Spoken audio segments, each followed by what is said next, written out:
কোনো অভিযোগ করবো না। কেন? তুমি হায়াতের মালিক, তুমি মওতের মালিক। তবে একটা কথা বলি, যেই দুজখের মধ্যে আমার আব্বা আছে, আম্মা আছে, ওই দুজখের উপর দিদা ফুলসিরাটা পার হয়ে আমি শান্তির ঘুমে যাব।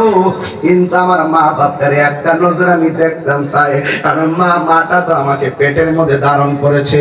এই পেটের মধ্যে তো আমি ছিলাম 10 মাস 10 দিন। আল্লাহ বলবে না না তোমরা যাও, তোমার আম্মা দুজখে। বান্দারে বলবে আল্লাহ একটা নজরে দেখায় দাও। এবার আল্লাহ ডাক দিয়া বলবে মালিক রে, এই বাচ্চার আম্মা গুলারে দেখাইয়া দেয়। এবার জাহান্নামের ভিতর দিকে মারে উপস্থাপন করা হবে। সন্তানটা তাকাইয়া দেখবে, ওই সন্তানটা তাকাইয়া দেখবে ওই মা বাবার শরীরের মধ্যে গোশত নাই, কঙ্কাল হয়ে তার আগুনে জ্বলতেছে। আমার যেমন করে লোহাকে পোড়া দিলে লাল হয়ে যায়, তারাও এমন ভাবে জাহান্নামের আগুনে পুড়তে পুড়তে, জাহান্নামের আগুন কিন্তু লাল না, জাহান্নামের আগুনের রং হলো কালো। ওই কালো রং থেকে তাকে যখন বের করা হবে, তখন হাড্ডিগুলো লাল লাল অন্ধকারের মধ্যে ভেসে উঠবে। এবার বাচ্চাগুলা বলবে আল্লাহ আমার আম্মা দুজখে, আমি বেহেশতে চলে যাব।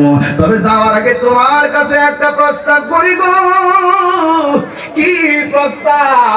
এবার আল্লাহর কাছে বাচ্চাগুলা বলবে আল্লাহ আমরা বেহেশতে যাব, একটু আম্মারে দিয়া দেন না আমাদের সঙ্গে জান্নাতে চলে যাওয়ার জন্য।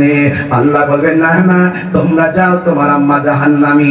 এবার বাচ্চাগুলা ডাক দিয়া বলবে ও আল্লাহ আমার মারে যদি আমার সঙ্গে না দাও, তবে আমার আরেকটা কথা আছে, আমার বেহেশত লাগবো না, মায়ের সঙ্গে আমরা দুজখে দিয়া দাও, দুজখে দিয়া দাও। এই কথা বলার পরে আমার আল্লাহ কই ফেরেশতারা দেখছস নি কি কাজ কারবার? আমি আল্লাহ এত মায়া কইরা বান্দা বানাইছি, ফি আই সূরাতি মা শাআ রাক্কাবা। আমি আল্লাহ বান্দার চেহারাটা যেমন চাইছি এমন করে বানাইছি। লাকাদ খালাকনাল ইনসানা ফি আহসানি তাকবীম। আমি আল্লাহ বান্দারে আমি অবয়ব নমুনায় তৈরি করেছি। এই মায়া বান্দার প্রতি বান্দার মায়া শুধুমাত্র ইঞ্চি পরিমাণ দুনিয়ায় দিয়েছি, এর চাইতে কোটি গুণ মায়া হলো আমি আল্লাহ তাআলার। দেখছো তুমি মায়ের জন্য সন্তান কেমনে কান্দে, আল্লাহ রহমতের দরিয়ায় জোশ মেরা উঠবে। আল্লাহ ডাক দিয়া বলবে ও মালিক, এই সন্তানের মারে তাসনিম নামক পানি দিয়া দৌত করাইয়া এমন ভাবে উপযুক্ত করাও যাহের মধ্যে যেন কোনো জাহান্নামের চিহ্ন না থাকে। চিৎকার মেরে কি আল্লাহু আকবার বলা যাবে না? যুবক ভাইরা শুনে যান, এই জন্য হাদিস শরীফের মধ্যে এসেছে যে এই সমস্ত ছোট বাচ্চা মারা যায়, যদি না কান্নাকাটি করে ধৈর্য ধারণ করে থাকতে পারেন, এই সন্তান একদিন আপনার জন্য শাফাআতের ফাইল ডিল করবে।